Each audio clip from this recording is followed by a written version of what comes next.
Do you want to know an easy way to help your brain?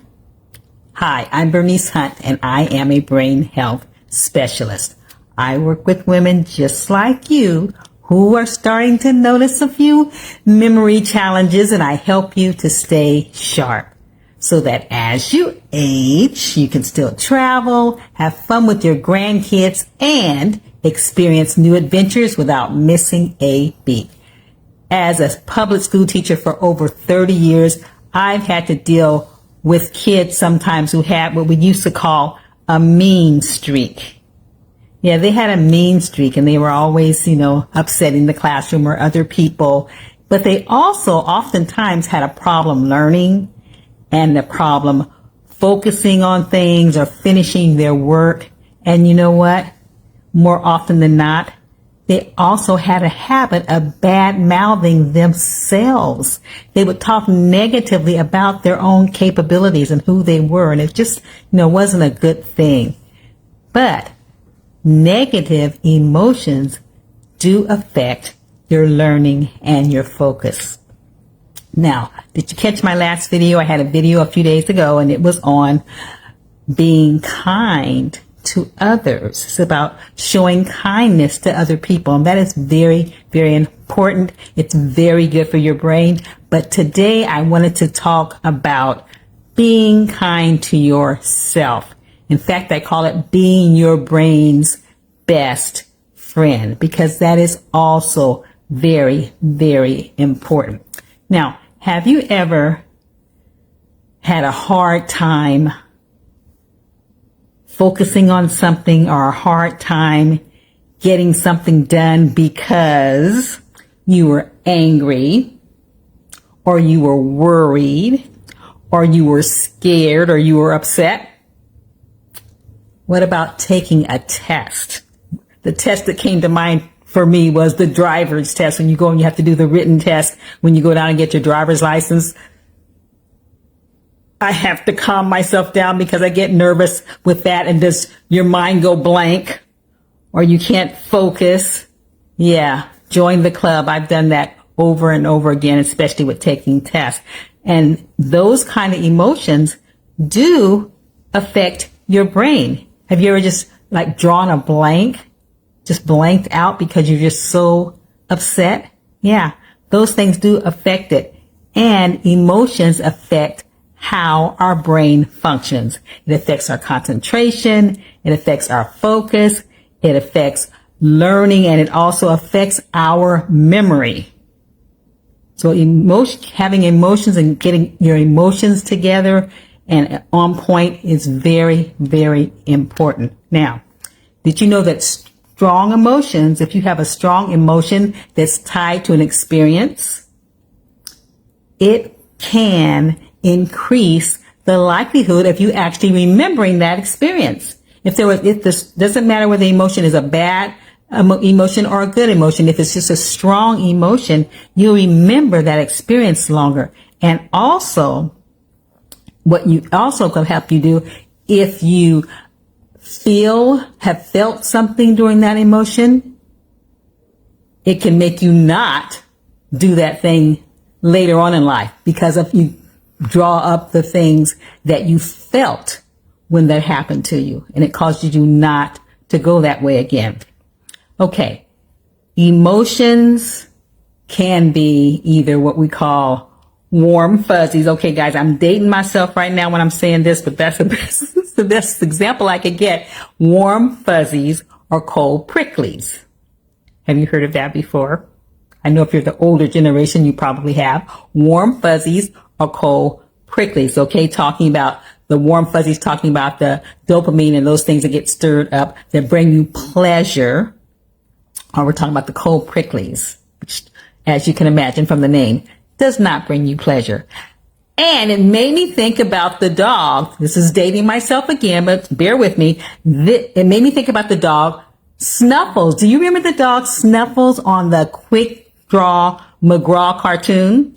I don't even know if they still have the Quick Draw McGraw cartoon, but years ago they had a Quick Draw McGraw cartoon, and there was a dog on there named Snuffles, and he loved those doggy biscuits, right? And so every time Quick Draw would toss him a doggy biscuit, he would go into all these gyrations. He would moan, he would hug himself, He was just in so much pleasure, and then he would go up, fly up in the air, not fly, he didn't have wings, but he would shoot himself up in the air and just glide down. And it showed all these levels of emotion, positive emotions that he went through every time he ate a doggy biscuit. So that's an example of warm fuzzies, maybe to the extreme, but that's an example of warm fuzzies. And that's something that Snuffles did on that cartoon.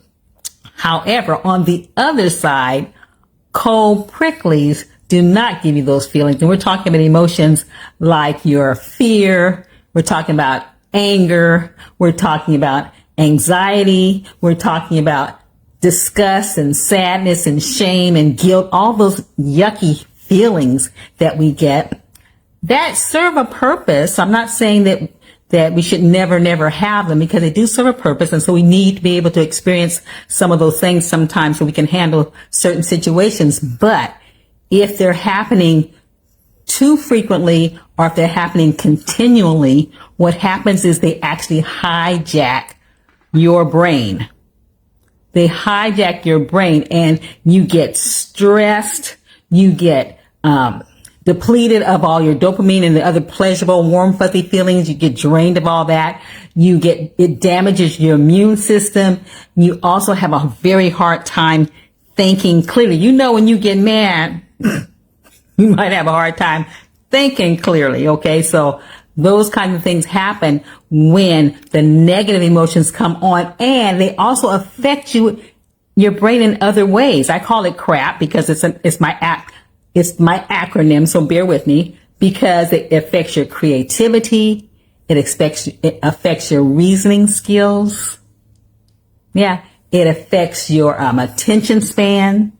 It affects your problem solving. That's why I call it CRAP. CRAP. Your creativity, your reasoning skills, your attention span, and your problem solving all get affected by those negatively affected by those negative emotions. And you know that you would not want that on even your worst enemy, let alone your best friend. So if you're trying to make your brain your best friend, or think of your brain as your best friend, you don't want those negative emotions causing those things to happen in your brain. Okay. On the other hand, positive emotions like love and happiness and joy and gratitude and hope, all those pleasurable, positive things, according to even studies that they have done, those positive kinds of things, they do give you a better mental health, and they also help you make better decisions. So you want to be flooded with pleasurable emotions as often as possible. And that's one way that you help your brain. That's one easy way that you can get a better brain if you spend most of your day introducing and encouraging those positive emotions. Okay. In fact, researchers have a term called emotional well-being or emotional health. And what it is, it's how well you can cope with situations that come up that might be challenging, how well you handle those emotions that get stirred up, how well you're in control of that, how well you respond to that. It's called your emotional well-being or your emotional health. So here's the question.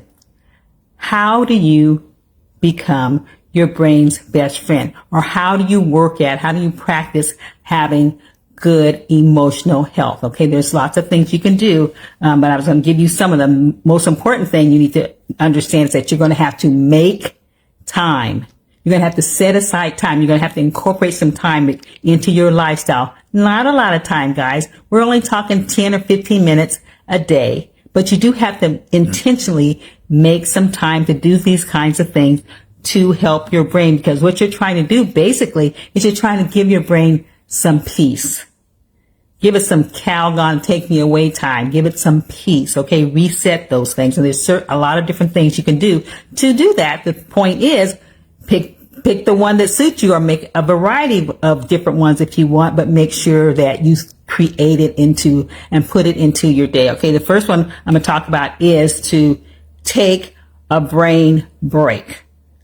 Some of you, type A personalities or whatever, you do not ever take a break away from what you're doing and just stop, put it on pause, move away from it for a while, do something else for a few minutes, and then come back to it. In fact, the research says when you do that, you actually are more productive when you come back to it than if you stood there all day, 5, 6, 7 hours straight working on something. Take your breaks. Take a brain break. They even have that in the class now. The kids are working in the classroom, and they'll have a brain break, and they'll just get up and do something fun for a few minutes and sit down. And so we should incorporate that as well. So take a brain break. Another thing you can do is to slow your roll.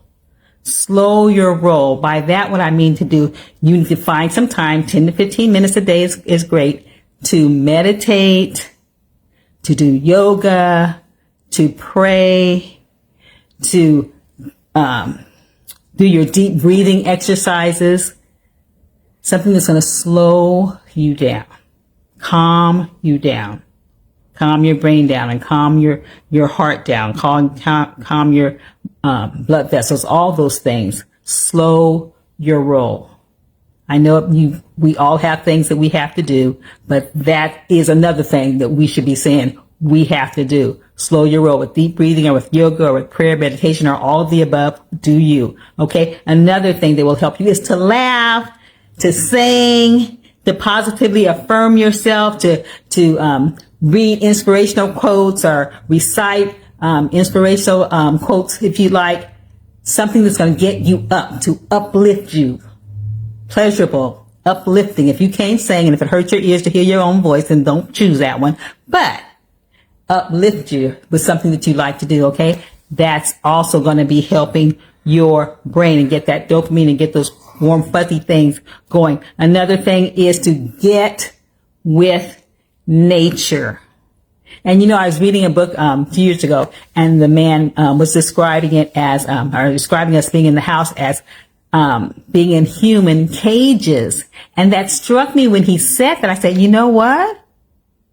These houses and these office buildings and all of that, it is like a cage. I remember when I was teaching school and I was in a classroom that didn't have any windows, and I would go outside at the end of the day, and I was just struck by the nature that I had not seen all day long, because I had no windows in this classroom. It was a very strange room. It wasn't a real classroom. They were utilizing it as a classroom because we were too crowded. But I'm digressing. But anyway, it's very important that you connect with nature. God made this nature. He made all the stuff. He set the earth up before he made you. He wanted to make sure it was all prepared before he got you here. And that was purposely done for a reason. And nature is not only just to try to take from it. It has things to give us, has things to share. It's a symbiotic relationship that we have, and we need to get outside and not stay inside all the time so that we can benefit from it. It even helps set our circadian rhythm and all of those things too. The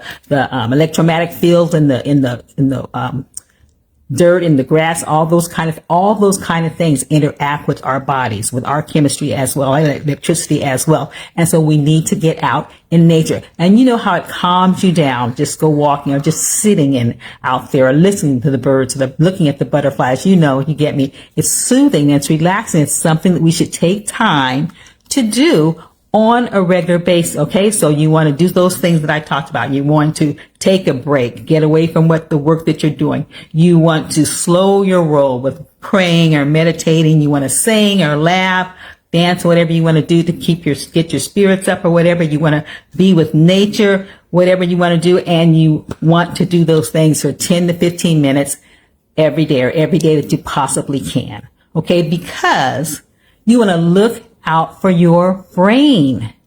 You want to be your brain's best friend, and that's what friends do. They look out for one another. So that's what you need to do for your brain. Okay, so that's all I have today. I want to tell you that next week is Christmas time, and then New Year's, and so this is the last video that we're going to be doing for 2023. Yeah, and I just wanted to take a few minutes to thank you for supporting me. Thank you for sticking with me throughout the year. Thank you for your encouragement. I love your comments that you give me and things like that. Thank you so much, because it means a lot to me to know that someone out there is listening to what I'm saying. I hope the things that I say are beneficial to you, and I hope you want to continue with me for 2024, because I got some things in the works. You want to hear about it, you'll be hearing about it next year. One thing, I'm going to kick off January with our free master classes. Again, I'm going to give you some more tips on brain health, and so the schedule is up on my website,